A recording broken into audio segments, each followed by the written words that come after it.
Hey everybody, welcome back to the shop today. Today we are working on our 92 Honda Z50 there. We're giving it a little bit of a refresh.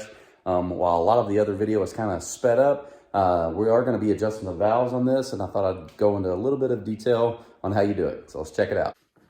So these are some of the tools you need. No, you don't need all of these, and you do need specialty tools. Something you're absolutely going to have is a 9mm box wrench and a 17mm to get your tappet covers off. I am going to need an 8mm to get my timing cover off, and a 10mm to break that adjuster bolt loose as well. And you'll probably need some small needle nose pliers. I just have a various assortment there, but you don't need all of them. So one of the very first things I like to do is remove my spark plug. Actually, you don't have to take the plug out. You just need to remove your spark plug wire there. That'll give us access to this bolt. And let's get these tappet covers off. Those are a 17mm. And we are going to do the intake and the exhaust. So we'll just take that one off. There's one right below it here. We'll take that off as well. You want to do this while the engine is cold. And also when you take the bottom one off, I'll show you. I did just drain the oil on this. I haven't put the oil back in it. I've marked it there to remind myself to refill it with oil. So this bike doesn't have any oil in it, so I won't lose any here. We'll bust this bottom one loose. And these are only 10 foot-pounds, so they're not very tight. Like I said, we might lose a little bit of oil. Even though I've drained it already, we might lose a little bit. Nah, not really. But you will see there's oil inside of there, and that oil was pretty dark, so it was definitely in need of a change, a little overdue. But we've got our tappet covers off for our intake and our exhaust. Next thing I like to do is remove my 8mm bolts here to get my timing cover off.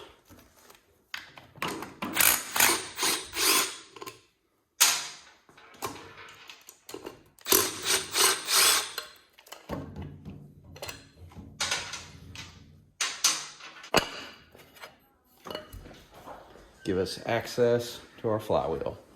And if you're like me and you do ride your bike, this is packed full of stuff, so it's a good time to get that cleaned out. Okay, after we've got our timing cover off, next thing I'm gonna do is I'm gonna loosen up this 10mm bolt. Ooh, the 1/4 inch don't have enough power, but the 3/8 does.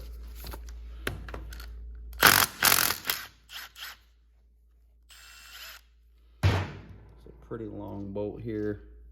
And our timing cover on the opposite side should be loose. So that bolt on the other side comes all the way over, and it actually threads into here like this. So that's all we were taking off. Okay, so there's a lot of misleading or confusing information on the internet about how to get this at top dead center. Your marks up here, your timing marks, watch the valves, all kinds of stuff, and it can get a little confusing. So this is just the way I've done it, and this is the way we've kept this bike running really well for well over 20 years. But if you line the timing mark up, which is right here, with that notch in the case, which is right above it, and you move that, there's resistance.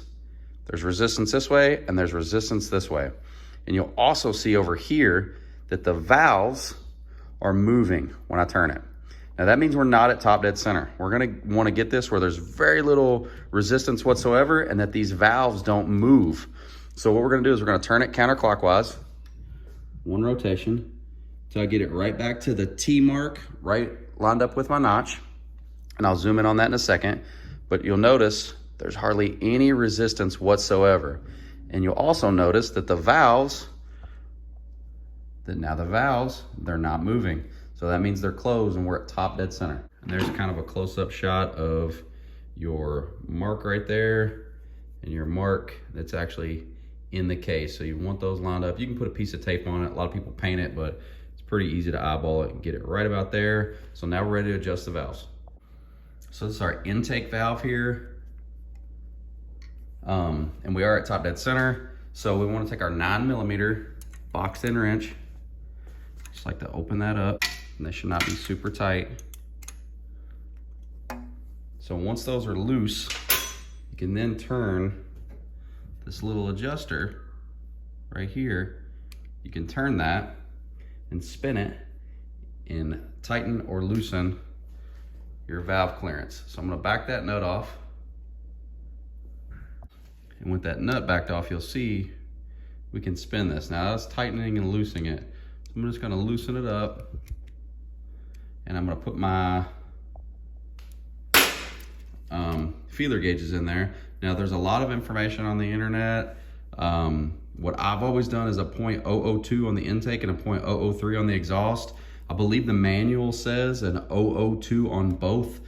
So be sure to do your own research. This is just what I do. We're gonna be really zoomed in here. Hopefully my hands don't get in the way too much. Move this. Yeah, hopefully my hands don't get in the way too much. I'm gonna go to the other side of the bike, but we're gonna adjust these and have this super loose. I'll show you. So we're super loose, as you can see there. So what you're gonna need to do is you're gonna need to put this feeler gauge in between, right about like that. And they make special ones that are pre-bent, but you don't need that fancy tool. Just wanna tighten this down. Just the little adjuster until you make contact.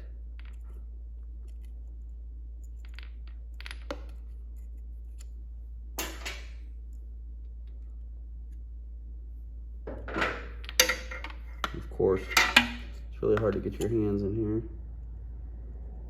Okay, so we've made contact, and I can feel a little bit of drag there. And that's what you want. You want to be able to feel a little resistance, but it can't be tight. You see that little adjustment I did? It just made it a little too tight.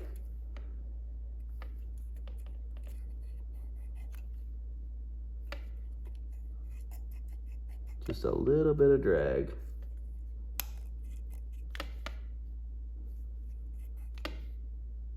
It's ever so sensitive. Okay, so I think that feels pretty good.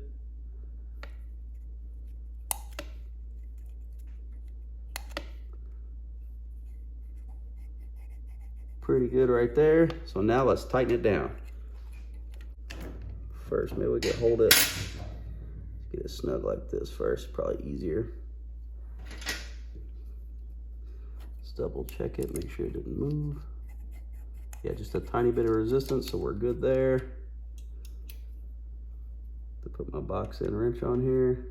They do make a special tool for this, but you don't necessarily need it. We're snug, nothing moved. We have our nice little bit of drag, and that's at 2000s. So the exhaust is the exact same way.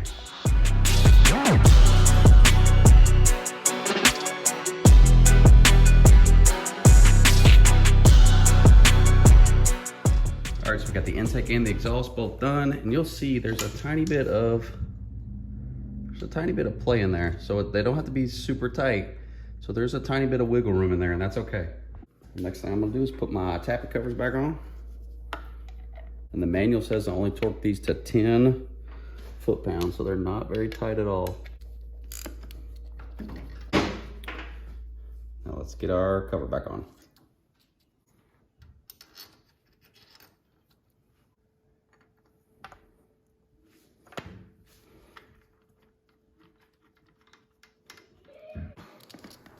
Just want to snug this up. After you're snugged up, you hook your spark plug back up. And we're not going to fire this up right now because I do have the carb off because I'm doing some other updates here. But yeah, that should be as simple as adjusting your intake and your exhaust valves. We'll throw our timing cover back on.